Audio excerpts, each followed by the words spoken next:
in general, how many calories should I be taking in order to cause myself to lose some body fat? Energy balance, calories in and calories out, is a lot more complicated than people think.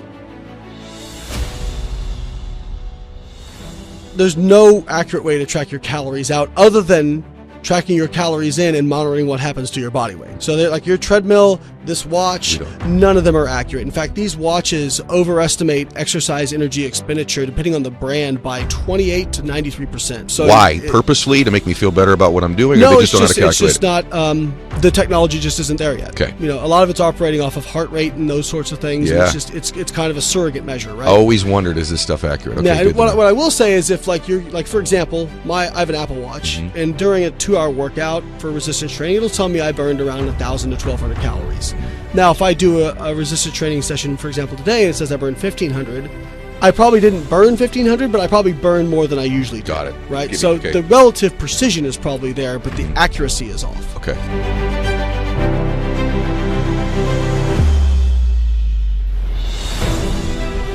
All right, welcome back, everybody. So here's the deal. Going into 2023, most of the messages I'm getting from all of you are, I want to get more fit. I want to understand my body. I want to lose some fat. I want to build more muscle. I want to be healthier. And so I was thinking, who is the best person on the planet that I've watched in this sector, in this space, that everybody tells me is like the no BS, fact-based dude, doesn't exaggerate, gives it to you straight. And the more and more I observed him, it's Dr. Layne Norton. And so I worked my butt off to get him here today. He was gracious enough to fly all the way out. And we're going to have an unbelievable discussion. And you, no matter how sophisticated you are, will learn some things about your body and becoming healthier and more fit that you didn't know prior to this hour. So Dr. Layne Norton, thanks for being here, bro. I appreciate the opportunity. Thanks, Ed. We're going right into it, man, because I mean that. So many people, even I think overall my audience is probably pretty fit. But I think everybody, including myself right now, I'm like, I want to take it to a different level. I'd like to lose a little bit more body fat. So I want to ask you stuff all over the board, if it's cool with you. So diets first. I've heard you talk about this, but I want you to share this. How do you feel, number one, about intermittent fasting and feeding windows in general? Do you believe in reduced feeding windows? Do you think there's a benefit or any detriment to doing that? I just want to get that part on the table first. Yeah, so about 10 years ago, this kind of got pretty popular, and now you have all different forms of intermittent fasting, whether it's 16-8, 24, 1 meal a day, alternate day fasting, 5-2. I mean, there's all different forms, and they've all been studied, and there's all sorts of research studies, and, I kind of always default to what do the meta-analyses say, which meta-analyses are basically studies of studies. So they try to take studies with commonalities between them that fit the inclusion criteria and then say, can we come to a consensus with what the research data says? So what you tend to see is if the inclusion criteria is pretty loose, the fasting diets do a little bit better with weight loss. But when the inclusion criteria includes equating calories on a weekly basis, so for example, if you're alternate day fasting, obviously one day you're eating way less calories, but another day you're eating much more calories. Yeah. So if you compare that to like a continuous calorie restriction where you're getting the same amount of calories each day, but at the end of the week, the amount of calories you're taking in is the same, you just don't see differences in fat loss. Does that mean calorie is king? I mean, for the most part, yes. Yeah. There's a lot of people don't really like that idea. A lot of people don't really like that idea. It's like we've tried to hack our way around this idea. It's kind of like, if we just hack our way around the idea that, you need to spend less money than you earn if you want to save money, and at the end of the day, like, you can't really get around it. Yep. So now, that being said, fasting can absolutely be useful for certain people because some people, when they do intermittent fasting, they don't feel hungry during that fasting window. And then just by reducing their feeding window, they're able to eat less calories. Yeah. So I think the point is, it's not that it can't be a useful tool. It absolutely can be a useful tool, but it's not better in terms physiologically from another calorie equated diet. And I think the one thing people got to be careful of is sometimes on these fasting diets, it can be difficult to get enough protein in because you're shortening that feeding window so much. So that's the one thing I tell people to kind of be mindful of. Especially like after you work out, right? Like I've always eaten protein. I don't know if I'm supposed to, maybe this is one of these myths, but I've always given myself protein after I've worked out. I don't know if that matters, but I have myself, because I do now intermittent fast for the most part. And one of the things that I feel is I do feel a little weaker after and before I train. I don't know if that's the lack of carbs, the lack of protein. There's a few different studies looking at this. Grant Tinsley, Professor Grant Tinsley has done some great work on this. So they've done a couple studies using the 16-8 fasting with resistance training. And they saw that at least over a 12-week period, there wasn't a difference in body composition between that and continuous calorie restriction with more meals throughout the day. Now, the one caveat to that is they were having people eat 3 meals during that 8-hour feeding window, so kind of every 4 hours, and they were having the people train within that feeding window. So train when they're eating, not train when they weren't eating. Correct. Yeah. Now, some people, again, this is where if we look at the research will tell us you're probably better off training within that feeding window. Mm-hmm. However, some people don't like the way they feel when they're training on a full stomach. So I kind of default to, the research can guide us, but if you as an individual feel better a certain way, I think that's fine. And I think the other thing to keep in mind is that, like 10 years ago, my criticisms of intermittent fasting were, I think it's fine for fat loss. But as someone who, I did my PhD specifically in protein metabolism, we know you can't really store protein. Like you can store fat, obviously, in adipose. You can store carbohydrates somewhat as glycogen. Protein doesn't really have a storage form. Now, some people will say, well, your muscle tissue is storage form. Yeah. Well, that's like saying a house is a storage facility for wood. Okay. Like, you could get wood out of a wood house, but that's not why you build the house, right? Okay. It's not a storage facility.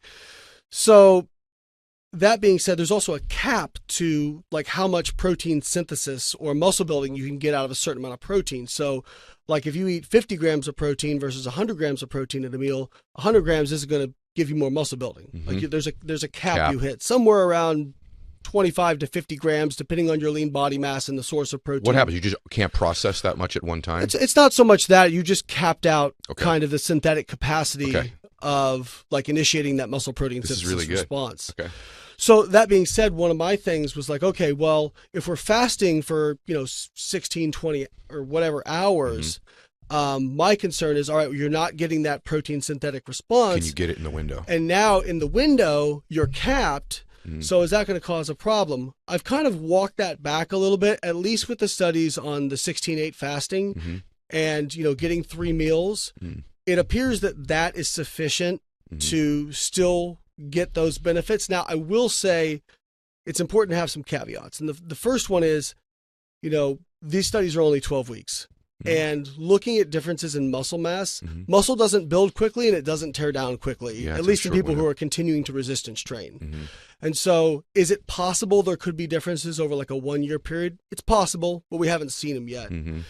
And the other one is like it all depends on like what's most important to you, right? Like if you're somebody who's just looking to get in shape, don't worry about eating 4 or 5 meals a day. Like if intermittent fasting helps you, great. Like you can still build muscle, doing it. Don't you think some people do it also, not to interrupt you, but some people do it. By the way, as a layman, my concern about intermittent fasting for me, and I do it, was not being able to get enough protein in the window. And to your point, if you can only process 25 or so at a certain given period of time, you got to eat a lot of protein in a certain duration of time, staged somehow the right way. I did worry about that. But the other reason I do it, and I know we're talking about fat loss and muscle building in particular, but many people do claim that they feel lighter, more energy. The feeling of not eating throughout a day and processing food and digestion seems to have some benefit. So that's a separate area, but would you agree that there may be some benefit to that, or is there no studies that validate that even? We haven't really seen that yet, but again, that if you feel that way, you're right. Let's say it's placebo. You know, people get really bent out of shape when you bring up placebo. I think placebo's great. But placebo, right? Is an actual effect. Yep. So people miss this. So placebo, for those who aren't familiar, it's the power of suggestion. Okay, and so people think that if I say something might be a placebo effect, that what I'm saying is that their brain is lying to them and they don't actually have that feeling. No, placebo actually has drug-like effects. So there was actually a study done where they told people they were giving them anabolic steroids and they didn't. And that group that was told they got anabolic steroids got stronger and built more muscle than the other group that wasn't getting anabolic steroids either. Come on, are you serious? I'm dead serious. Wow. Dead serious. So, wow. The power of belief is pretty powerful. And I'll give you another example. Wow. There was a study done where there was multiple aspects to the study, but one of the things they were looking at was a hormone called ghrelin, which is a hunger hormone. Mm-hmm. And they were assessing people's genetics. And so whether they were high secretors of ghrelin or low secretors of ghrelin. And then they looked at what happened. So they kind of had 4 groups. Mm-hmm. So they looked at these people's genetics, but then they randomly told them what they were. So you had people who were low secretors of ghrelin told they were low secretors of ghrelin told they were high secretors of ghrelin told they were low, and high secretors of ghrelin told they were high. Yeah. And what they found was it didn't matter what their genetics were. It mattered what they told them. What they told them. You know what's funny when you say that? I used to say I got rich based on placebo. I got rich on it. I believed I was rich. I believed I was wealthy. And the placebo effect caused me to act in accordance with that belief system. And it produced results. Now, I don't know if that was chemical or not, but certainly there's a huge benefit. People think, placebo, you're stupid. You believe something that's not really happening. Your point is that there's data. Now, let me just make very clear about one thing. One of the things I do love about you is you'll call out what you think is BS on there. So intermittent fasting aside, what you're telling me, I think, is that if I just eat liver, if I just eat liver all day long, then I'm not going to just get sexy and jacked because, as it turns out, perhaps that dude's got caught with his pants down recently. So not just eating liver all day long, whether it was a fasting window or an intermittent fasting, it's not going to produce what I want. Is that what you're unfortunately telling me? Yeah, I mean, again, I think people will hear what I say sometimes and take it a little bit too far, which is if I say something like, liver doesn't have any, magical benefits outside of the protein and vitamins you're getting out of it, so you could just take a protein shake and vitamins if you wanted. People say, well, Layne's saying, well, how can you say that liver's bad for you? Well, I didn't say it was bad for you. I just said that it's, not magic. Same thing for intermittent fasting. If you are listening and you like intermittent fasting, or maybe you haven't even tried it, maybe you should try it. Maybe it will help you, reduce your calorie intake. I've known plenty of people who have said, all I did was limit my feeding window and I lost 50 pounds doing that. Yeah. Like, that's a completely reasonable reason to do it. But I think we got to be careful. People tend to, when they find something that worked for them, whatever tripped that algorithm for compliance in their mind, that it's not just good enough to say, well, this worked for me. It just made adherence easier. This is the way. Correct. Yeah, for everyone. And, the fact is everybody's put together differently in terms of their psychology and sociology and those sorts of things. So if intermittent fasting works for you and you like it, fits your lifestyle, fantastic. The one thing that we know about diets is the most important aspect of diet is what can you actually be consistent with? Adhere to it. Yeah, I mean, that's the great, people want to poo-poo it because it doesn't sound sexy. Yep. But it's like, I mean, I like to use financial examples. It's like saving money. People want to do all these hacks and stuff. And it's like, dude, you're not even being consistent. Yep. Just be consistent. So about that, this is so good, by the way. This is exactly what I hope we would do today. Because I do like your ability to I told you before we went live, I said, look, you're the smartest dude in the room, every room you're in, and you never have the need to sound like it. I think that's a huge compliment. The other thing is you take very complicated things and you make them simple and easy to understand. A couple things you said, I just want to give you references to. I did try to work out during my feeding window and I kept vomiting. So for me, I think you're right. A lot of people don't respond well when they have to eat in a short window and train. That's just, for me, didn't work for me. Having said that, when I'm not in my feeding window and I train, I feel slightly weaker. I'm staying with intermittent fasting because I do overall feel more energetic when I do it. Now I want to talk about the different types of, really vogue diets. And by the way, what I do like about you is you talk about the benefits and the potential negatives of these different things. I'm 51. I've been training for a long time. I've stayed in reasonably good shape most of the time, and I've been in tremendous shape maybe 20% of the time. I think you know what I mean, right? And the tremendous shape I did different ways. Yeah. A couple times it was super high protein, super ridiculous carb restriction, and I watched my fat intake as well. And then I've also gone the other way where I've eaten more like a keto diet, and I've had a lot more fat in my diet. And I got pretty fit then. And I'm like, so which one of these actually works? And so is there meta-analyses on, for example, before we get to keto, because that's what everyone wants me to ask you about in addition to intermittent fasting, but before we go to keto, is there any data that stipulates, hey, super high protein, low carb, or super high fat, one or the other has some massive benefit over the other one, or not?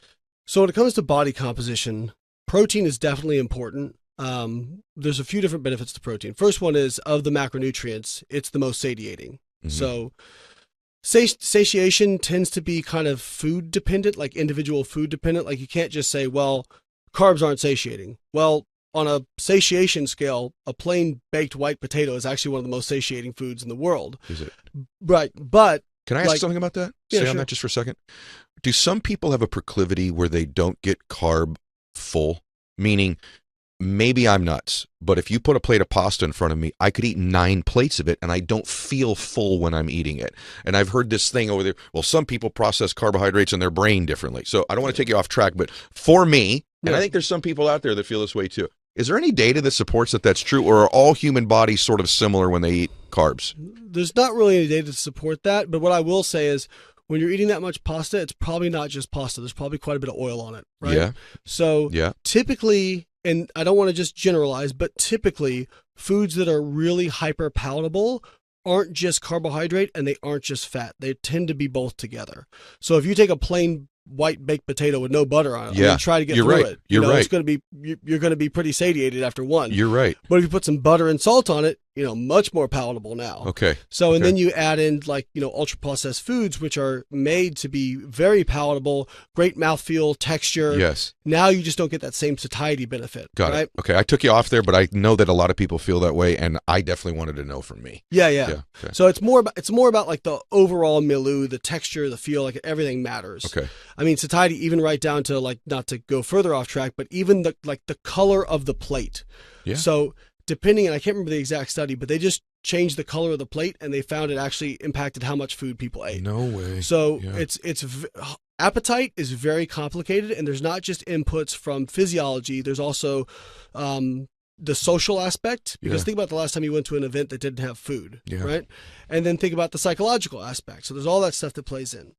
So meaning that food is not just fuel. Food becomes social, becomes these other things in addition to what it was really probably designed to be, which is to fuel our bodies. Absolutely. Gotcha. And one of the things I tell people is, think about how hard it is for people with eating disorders, right? Like if you're a drug addict, you can abstain from drugs. You imagine telling somebody, well, you know what, you can only have alcohol 3 times. You have to have it a couple times a day or something like that. Like that's why eating disorders is one of the most difficult things to recover from. I've never thought about it that way. When you're a drug addict, you can just get a void from the drug. People doesn't say, just take a little bit of Coke.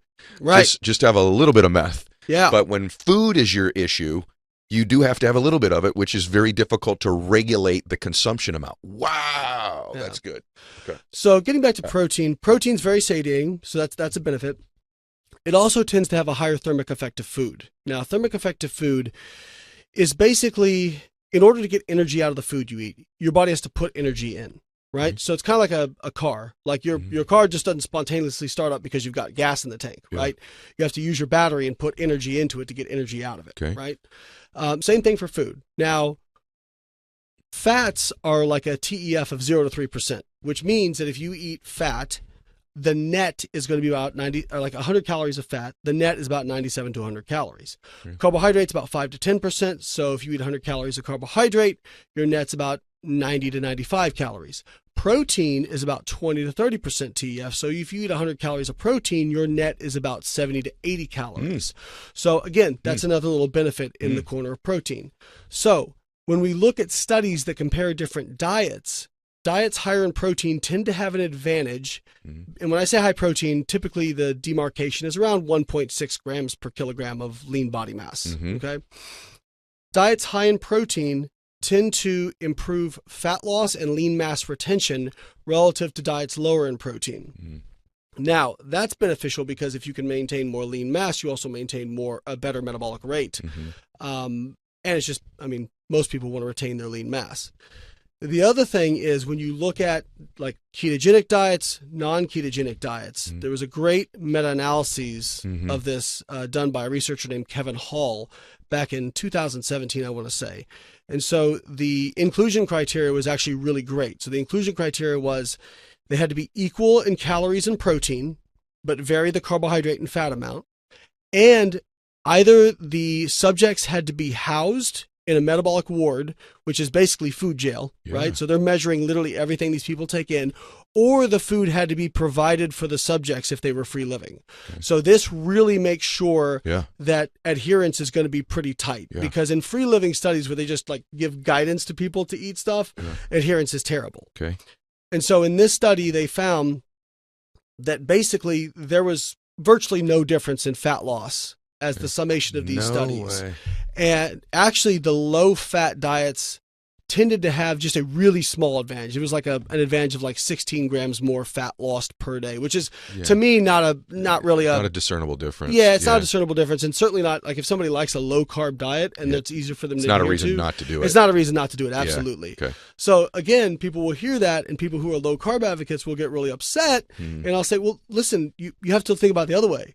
It's just as viable an option as anything else, right? Now, I think this is where some of the confusion comes in. People will say, but on a low carb diet, you burn so much more fat. You do. But here's where people get crossed up. Fat oxidation is what we call a mechanism. So it's a biochemical mechanism. But a mechanism is not the same thing as an outcome. Okay, so the outcome that we care about is the loss of body fat, right? Fat burning and the loss of body fat are actually not the same things. How so? So the loss of body fat is actually the balance between the amount of fat you store versus the amount of fat you burn. So there's two sides to this equation, right? Just like if you look at muscle protein building, it's the balance between synthesis and degradation, right? It's not just synthesis. So same thing for fat. So you have fat. Fat is always being stored and burned at the same time, right? It is the relative rates of each that's going to determine how much net you deposit or lose. So let's take two extreme diets: low carb, high fat, and high carb, low fat. Right. On a low carb diet, because you're eating a lot of fat and your insulin's low, you will burn a lot of fat, but you're also storing a lot of fat, because there have been studies to look at, okay, of the fat we store, how much comes from carbohydrate versus how much comes from fat. And they've done labeling studies basically where they can trace where these nutrients are going. Less than 2% of the fat that is stored in adipose originates as carbohydrate. So if you're on a high fat, low carb diet, you're burning a lot of fat, but you're also storing a lot of fat. If you're on a low fat, high carb diet, you're not burning much fat, but you're also not storing much fat because there's not much fat. So guess what actually ends up determining the amount you gain or lose? Well, it's calories, right? So the energy balance. Is it fair to say overall, as a general statement, I know you don't like these things, calories are really important? Calories are really important. I mean, it's basically what we call the, energy balance, which is, how much you burn on a total day versus how much you've taken in. I have to tell you, Layne, the statistic that you just quoted, one of the more fascinating things I had never heard before about fat storage versus fat storing, fat burning, rather. That is something that I think 99.9% of people right now are like, no way. I'm watching our producer in the back and she's like, whoa. So I want to ask you about fat burning a little bit, and that revolves around not diet, but cardio. Okay. Does cardio work? And I know it's a general statement. And is there such a thing as cardio adaptation? Meaning, I don't know if it's a myth or not, but people have told me the longer that you do cardio, that your body begins to adapt to cardiovascular work, and you are not having the same metabolic benefits that you would have when you first do it. Or is there no benefit to it at all, or a tremendous benefit? I'm talking about not from the heart benefits of pumping your heart. I think obviously there might be some benefits to that, but is there benefit overall when it comes to body fat percentage, et cetera, et cetera? Yeah, so if we're just talking about aerobic exercise, yes, there is a benefit. So in studies where we look at if they basically control what people eat and just add aerobic exercise, they tend to lose fat. Okay, which is great. Now, is that because you're burning more calories? The calorie deficit part comes into play. Yeah. Okay. So you're expending more energy. Now, there is some evidence that you do adapt to that. So, for example, if you've never, for example, run before, your gait and your running form is going to be pretty terrible. And as you get better at it, as you become more skilled, the physical work required actually goes down. Oh my gosh. Because you're becoming more skilled at it. Okay. Does that mean that you should then do more things that are more difficult for you physically when you're doing cardio? Some people have proposed that. There's no studies directly examining that. Okay. You would think that might be true based on what you said. It's possible, but I've also so many times I've said, this should work, and then they test it and nothing ever happens, and I'm like, okay, well there you go. Okay.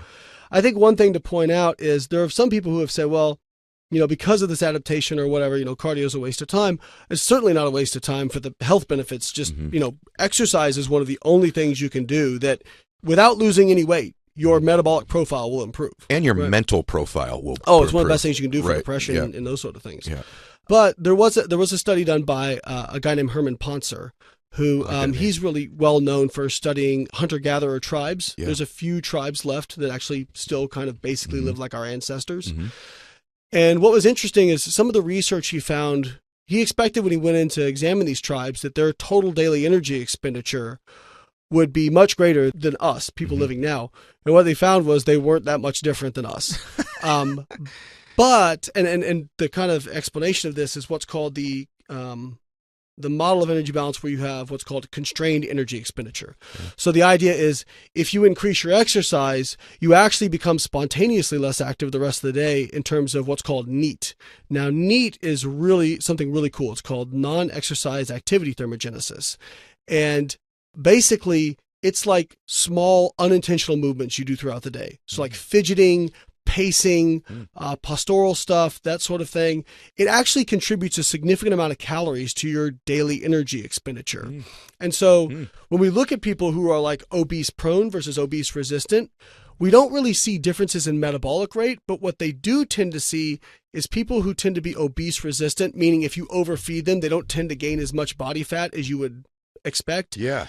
When you overfeed them, they tend to spontaneously increase their activity without even realizing it. They fidget more, they pace more. They just don't even realize they're doing it. And so it's important to make these distinctions because NEAT isn't really modifiable. Yeah. So people will say, well, I'm going to go out for a walk to get my NEAT up. Well, that's purposeful exercise, right? Okay. So it's really interesting how this works. Now, one of the things Herman showed was that if you increase like your exercise by say 100 calories per day, or what should be 100 calories per day, you end up only getting about 72 of those calories because there's some kind of adaptation where it reduces the output by 28 calories per day. Now, this is just kind of regression analysis of things. I'm being kind of pedantic with numbers here. The important thing to understand is when you do exercise, you probably end up burning less calories than you intend to. So when you look at the treadmill and it says you burned 500, you probably didn't. That was my next question. But you still burn some. Yep. And it is going to help you with weight loss or fat loss. And it's good for your metabolic health. Why do you see so many people at a gym then, Layne? Let's just be real. You know this. By the way, one of the other reasons I had you on is you embody the body that somebody would want based on the things that you proclaim. In other words, you look like I think you should look. I'm always very skeptical to take business advice from someone who hasn't built a big business. Right. Financial advice from someone who's not wealthy. Fitness advice from someone who's not fit. Right. That's one of the things that I admire about you. Why is it that I see so many people, I know it's a general statement, but that have been at my gym, bless their heart, for 5, 6, 7 years. I see them crushing their Stairmaster. I see them working out. They look exactly the same as when I first met them 5 years ago. Is that adaptation? Is it, and I know it's a general question, but I know a lot of people listening are like, actually, you're describing me. And by the way, even for me, I got to a point, whatever that point was, probably you have too, where I kind of look like I've looked for a while. In other words, I stopped progressing. I'm not much bigger. I'm not much leaner. I'm not much stronger. In fact, I thought about it the other day. I've been bent. There was a point in my life where I continued to increase my bench. I've been benching the same damn amount of weight for about 10 years, give or take like 20 pounds. What the heck is that? Is that a mental thing where we're just not pushing past the barriers we did before? Is that adaptation? Well, it's kind of like with anything. If you're at a plateau, your body's gotten into homeostasis, you have to invoke, some kind of new stimulus. And when it comes to resistance training, we call it progressive overload, right? Now, at a certain point, when you get to a certain level, it becomes difficult to, add much more without actually getting injured. I've done that a lot too. That can be the big killer of progress as well.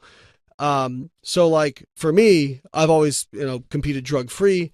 And so if you look at me, compared to 10 years ago, I pretty much look the same. I've gotten stronger in parts, but a lot of that you can get stronger without gaining more muscle. There's a lot of neurological adaptations that can happen.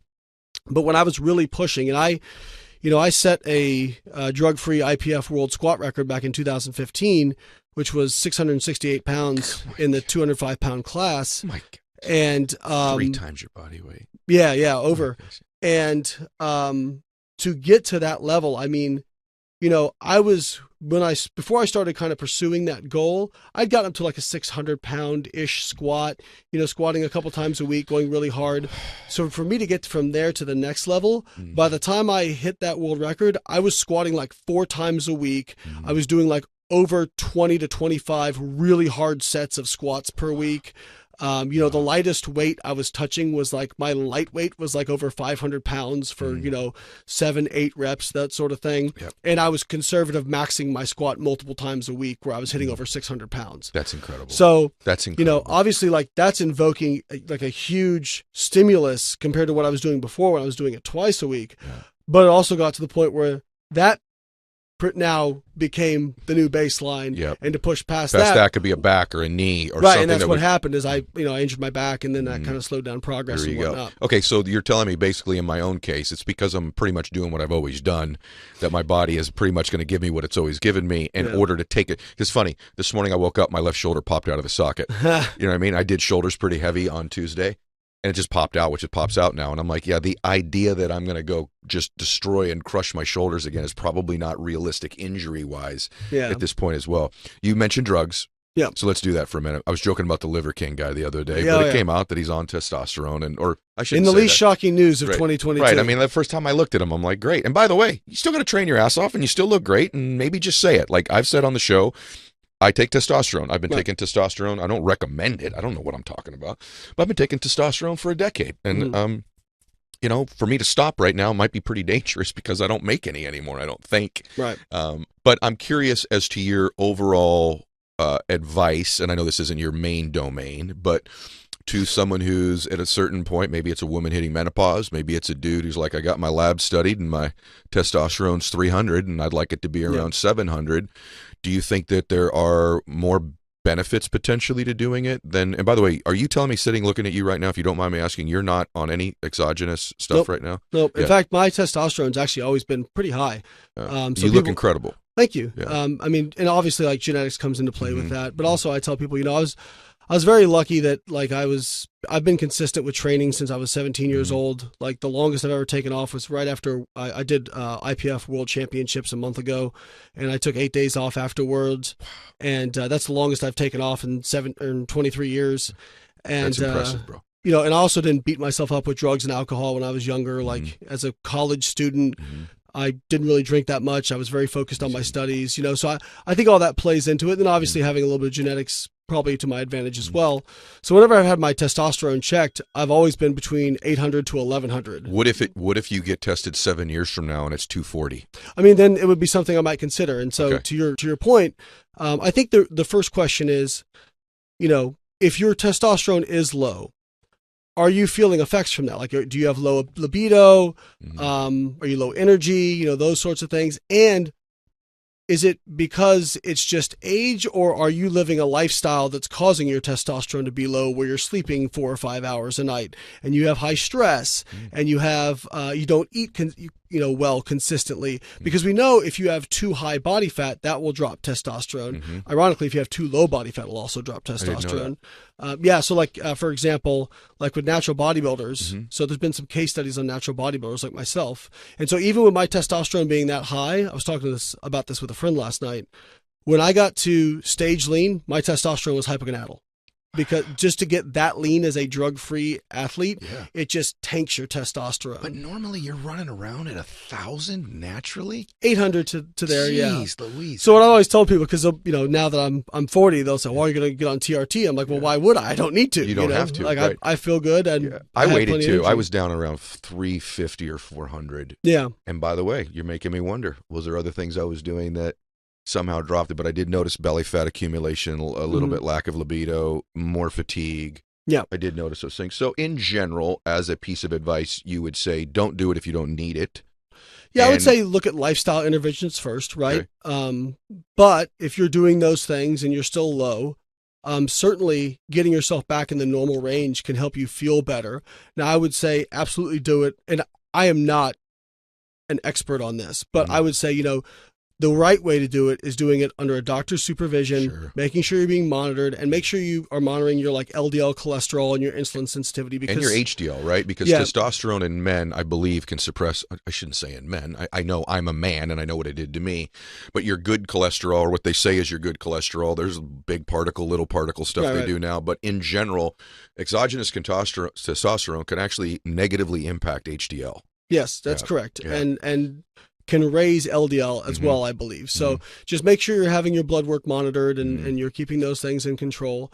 But yeah, I mean, I think if you're clinically low, bringing it back into a normal range can certainly help. Okay, let's talk training. By the way, this is so freaking good. I feel like this is a master class no matter where you're at fitness-wise, which, by the way, in a minute, we're going to talk to people that aren't doing anything physical and need to get something going. So stick around for that. But for those people that are training to some extent. So I'm old school. So Monday's chest day, and I do, I don't know, 5 sets of flat bench. Then I do decline 5 sets. Then I do incline. Then I do some flies or pec deck or whatever. And then, Tuesdays or whatever, they're legs and shoulders or back and shoulders. You know what I mean? Sure. But I'm always doing like 4 or 5 sets of a body part. Typically for me, it's like 12, 10, 8, 8, 8, or a 6 set in there, with the reps, I mean. Then I've been reading lately people saying, no. Once you stimulate the muscle and cut the fiber up, you can move on to the next muscle, that you don't need to be training so many sets on particular body parts in order for you to break the muscle down and grow it again. So this is something this was my main thing I was dying to ask you, and I didn't ask you it off camera, because I would certainly love the excuse to do like 3 curls and stop and I just did my biceps. But is there any validity to that? Because I've seen some very fit people say, this is what I do. I do 5 sets on one body part and I'm done. I've affected the muscle group and I move on to the next one. Any data, any thoughts about that?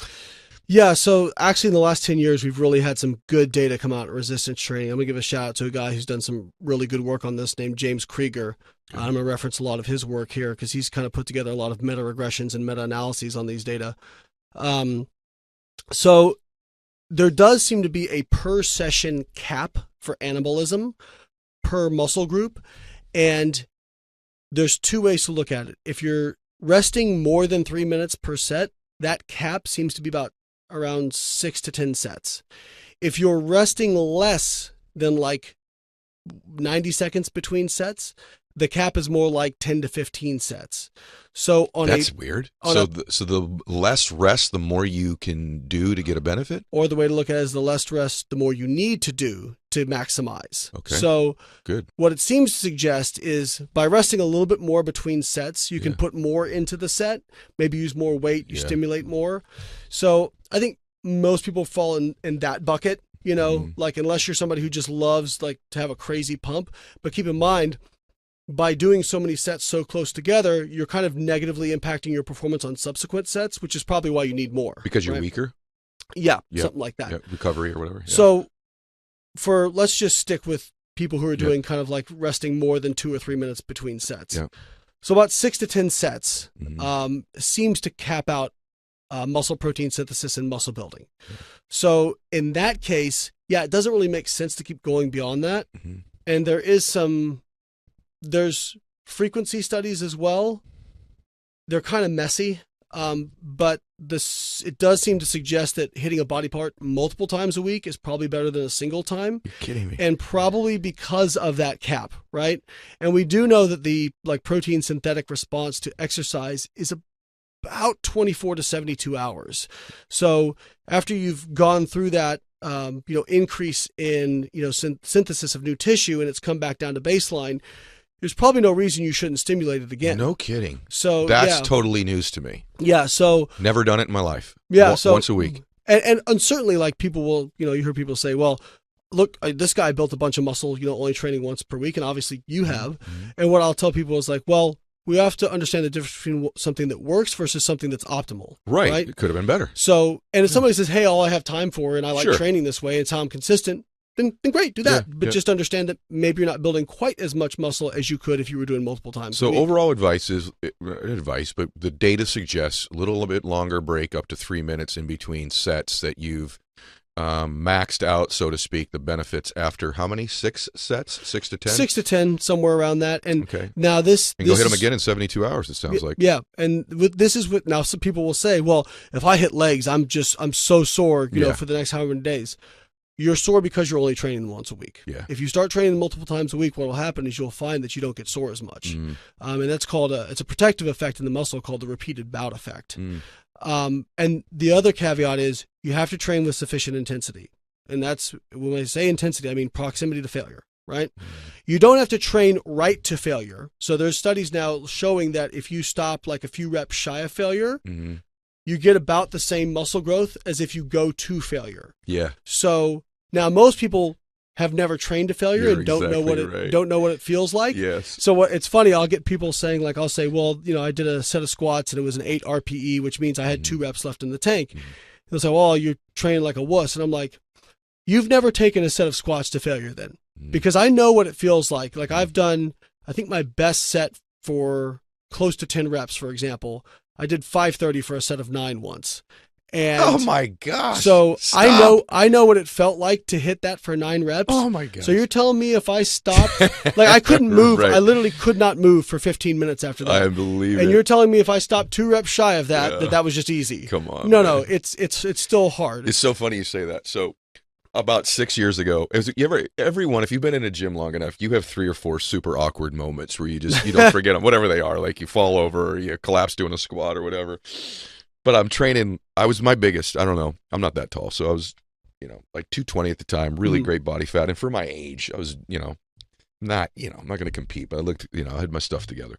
And there's this young guy in front of me, about 20 years younger than me. And he's got these huge traps. They're just massive. Right. And he's doing shoulder shrugs. Must have eaten a lot of liver. Yeah, probably eats a lot of liver. Yeah, a lot of liver. And I was big too at the time. So you never, when you're jacked at the gym, you don't ask another dude for advice. I don't even know why this. Like, you just don't let your guard down like that, For some reason, because this dude looks so great, just to make him feel good, frankly, is the reason I asked it. I'm like, so man, like, how many reps you do per set? And this dude turned to me and he looked just disgusted because he followed me on social. Like, you're my hero. You're asking me. He's like, until I can't. And I'm like, oh shit. Like, I'm constantly going, I'm going to do 6. I'm going to do 8. And at 8, I could do 3 more. And I didn't. Yeah. And I'm like, it made me remember, when's the last time I took this to at least near failure? Yeah. And that's why I'm not progressing. It's like, I said I was going to do 8. I did my 8. I'm like, okay, well, next time I know, increase it by 10 pounds. No, dumbass, do the other 2. Yeah. And that's where the power of one more from my book, actually, one of the genesis of it was like, no, I'll do 1 more. I want to get closer to failure. Yeah. So your point about that is like massively, it's one of the 3 most embarrassing moments for me in a gym, but a great lesson nonetheless. Now, I don't know about, almost 600 pounds 9 times squatting. I'm not sure what planet that's all about. What about on cardio? And then I want to ask you about keto because people will kill me if we don't go back to Do you mind if I take one more thing on resistance training? So a lot of people ask me about reps too, and you mentioned how many reps do you do? So the most recent research actually shows that with muscle building, there seems to be a lot of ways to skin a cat. So anywhere between probably 3 to 30 reps. It doesn't seem to matter the rep range you choose, so long as you get close enough to failure and do enough hard sets. So you need to have sufficient amount of what we call volume, which we refer to as just the number of hard sets, right? So when we're talking about 6 to 10 sets in a session, that's 6 to 10 hard sets that are probably within, a few reps of failure, right? Now, again, you don't have to go to failure, but I will say it's probably wise to train to failure at a certain point so that you understand what it feels like. And so you don't become the person like me I described in the gym who's making no progress. It's because you're not going to failure, Ed. Right. Right? Duh. So that's my deal. Well, I think most people, if you've never actually trained to failure, it's hard to know. Yep. So there was actually a study done in new and intermediate lifters where they had them estimate their RPE, their proximity to failure. Yeah. And they found that new lifters underestimate by about 5 reps. Yeah. Don't you think that's why you should have a spotter? Someone that's pushing you, but also if you do get to failure, you're not going to drop something on yourself. Yeah, right? I mean, I I don't tend to use You spotters. don't have a spotter when you're squatting 600 pounds 9 times. Well, but that's because I always set the safety, so the worst case scenario. And it was 530. I wish it was 600. You know what? That's all the same to me, brother. You get about 5. You know, and I've had a couple times, but if I've gotten down the hole, can't get out, I just dump it off my back, you know. Now, on bench press, that's a little bit different. Right, that's what I'm picturing If you're going to max out in bench press, definitely get a spotter, you know. So yeah, like there's so many ways to skin a cat when it comes to building muscle. 3 to 30, but get to failure as close to failure. I think a lot of you listening to this, even if you're like, look, I don't want to be a professional bodybuilder, you do want to improve your body. We opened up the show today with how do I get to my next level of fitness. One of the things you need to consider is all the dietary stuff we've discussed today, some of the cardio stuff, but also, you know, by the way, the biggest thing for me that you said, well, there's a bunch, but one is just adherence to your program nutritionally, just something you can adhere to. But having said all that, best plan means nothing if you can't stick to it. Stick to it, right. And I think the adherence part also to training, taking your training, because I asked the question earlier, why do so many people look the same? I think we've answered it twice now, roundabout ways, which is you've got to push your body past that point in order to get the growth that you once had, because that point was lower earlier in your training career. It was easier to do. The fact that you're more fit, you got to push it harder. Think about, it's like a tube of toothpaste, right? So when you first buy a new tube of toothpaste, you squeeze it just a little bit and a bunch comes out, right? Now, by the end, as you're approaching your genetic maximum, right, that tube has squeezed out so much of that toothpaste that to get just a little bit out, you have to put in a disproportionate amount of effort, right? Yeah. So you can usually get a little bit more out, but it takes a lot more effort, right? And so training is kind of like that. Yeah. And one of the things I'll tell people is like, listen, there's a lot of evidence-based people out there now who try to kind of like look for ways to hack their way around hard training. And I see this in entrepreneurship as well. It's like, what are some tricks that I can do? And I'm like, the work. Like you cannot hack your way around hard work. Like no matter what you're doing, periodization helps. Yes, like, you know, certain things you can do, like the stuff we talked about, like, you know, like anabolic caps and whatnot, great. But you know why people ask me all the time, look at this bodybuilder who's jacked and like he does things all wrong. Yeah, but he trained hard for 20 years. He lifts heavy things regularly. He trained hard for 20 years. So I was watching something with Flex the other day. He had a guest on, an older guy, bodybuilder. I don't know who it was. And he's like, look, all this stuff about the perfect form and keep your elbow on the shoulders. At one point, you just got to lift a bunch of heavy stuff. You just got to train. You know, at some point, you got to lift heavy stuff. And it was just a good reminder for me. Because I think even as I've gotten a little bit older, I'm like, is there you know, when you've been going in a gym for 30 years, you're like, is there just something maybe I could be, you know? Sure. Like, no, man, like don't eat so many calories. Pick a nutritional program you want to stick to and train your ass off. Well, and as you know, like when it comes to business, all this kind of stuff, the stuff that works is usually not that sexy. It's really not. You know, it's but I like that you sort of eliminate the this is going to be amazing thing, and it's all for everybody. And that thing right now, there's 2 of them, I think, that are the in vogue deals, is intermittent fasting and then keto. Right. And I've heard you say, hey, look, here's some things I really like about keto, but here's the truth. A, why does it work? And B, what are the limitations or warnings that you would make about it? So ketogenic diet, for a lot of people, reduces their hunger. So they just don't feel as hungry on it. That doesn't seem to be the case for everybody. Some people have reported that they do still feel hungry, but I think a lot of that, there's a good way to do keto and a bad way to do keto, just like there's a good way to do plant-based and a bad way to do plant-based. You know, like you've seen these like plant-based documentaries where they're eating, you know, vegan mac and cheese. And it's like, well, that's, you're still eating something that's like highly processed and calorie dense, you know? And same thing with keto now, because you've got keto ice creams and like that sort of thing. And it's like, if you look at like some of these ice creams, they have more calories than the regular thing, you know? And it's like, okay, so we're really missing the boat here, right? The whole point of this is so you are satisfied so that you don't overeat calories. And now you're in an effort to stay in ketogenesis, you're consuming even more calories. So I think, you know, if you're eating, you know, an overall, you know, kind of healthy diet, which you're eating a lot of healthy fats, you know, focusing on omega-3s, you know, you're not just, you know, downing bacon grease and putting butter in your coffee. A lot of people do on that diet, man. A lot of people do. They're like, I can do whatever I want on this. Right. And I actually, do you know Ethan Suplee? You familiar with him? So Ethan, I was on his podcast and he talked about, you know, Ethan, for those who aren't familiar, lost over 300 pounds. And he said, you know, he got stuck with keto And he thought it was like the vegetables he was eating. And it turns out, no, he was just dumping oil on his salads and that sort of stuff to make it more palatable. And then when he started like really focusing on just being in a calorie deficit, that's what actually worked for him. So I think, keto absolutely is a great tool for some people, especially if it, is very satiating for them.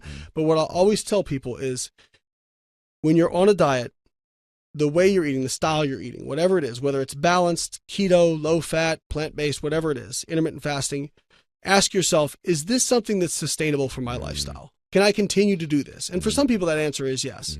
But if the answer is no, and you're just going, well, I'm just going to do this for, 16 weeks or till I get the weight off, the research is unequivocally clear. You will put it back on.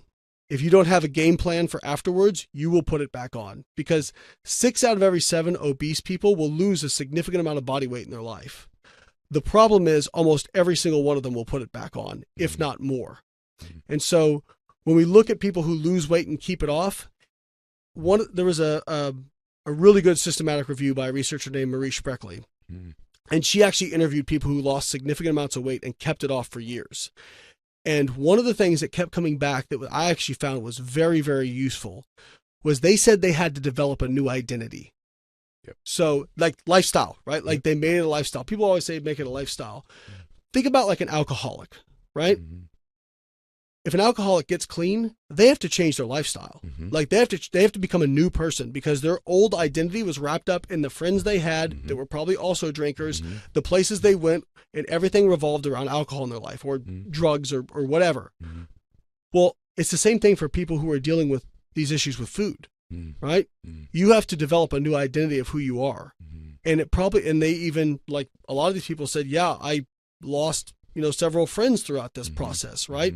A lot of people will, like, there's actually some statistics that suggest, like, if you lose a significant amount of body weight, there may be a higher chance of divorce, so you have to understand that if you are, especially speaking to people who have a lot of weight that they want to lose, you cannot think about this as a diet. You have to think of this as, I'm going to change my life. And so what you need to think about is, what is the person that you want to become?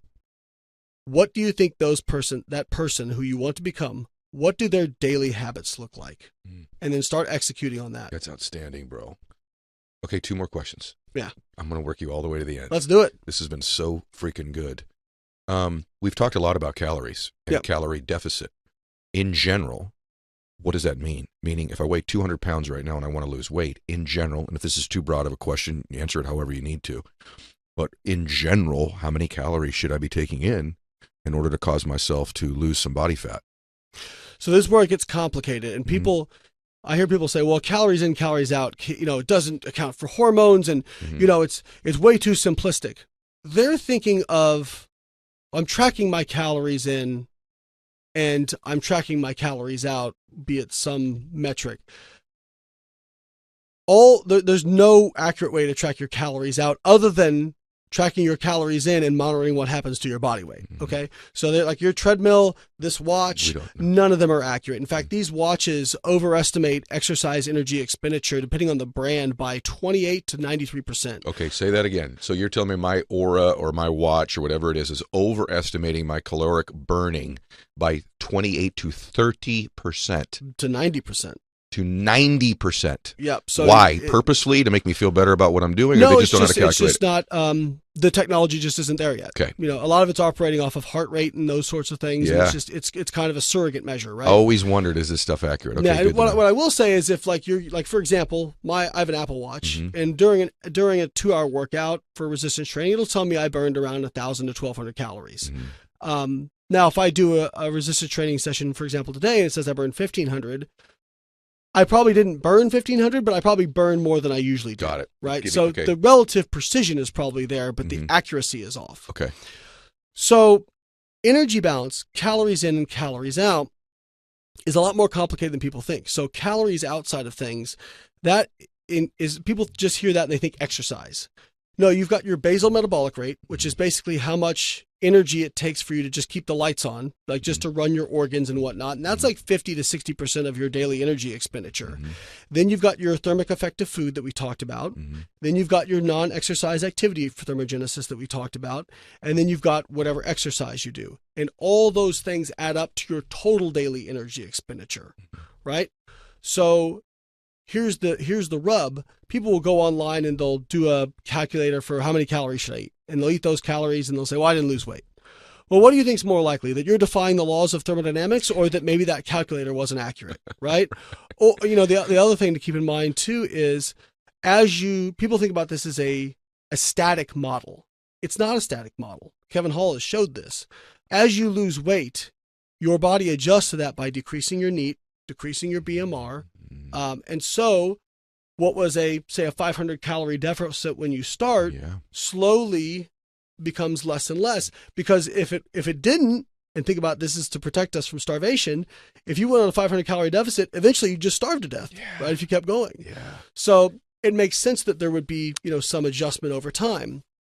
And so when you say if somebody's 200 pounds, how many calories should they have? Well, it just depends. But I will say, it's like people say, well, you can't really know how many calories you're expending exactly.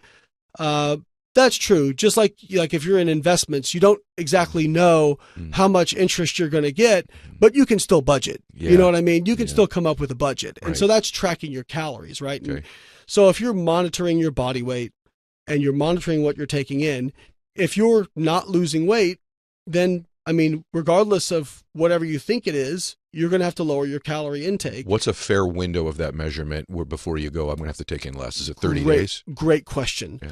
So the first thing is, people weigh themselves really sporadically, and this is one of the problems is, so for example, if I weigh myself today and then a week from now, it might say I gained a half a pound, but my average could have been down by 1.5 pounds, right? So I actually, for me and for people I coach and for people who use our app, we recommend weighing in daily. First thing in the morning after you've gone to the bathroom, right?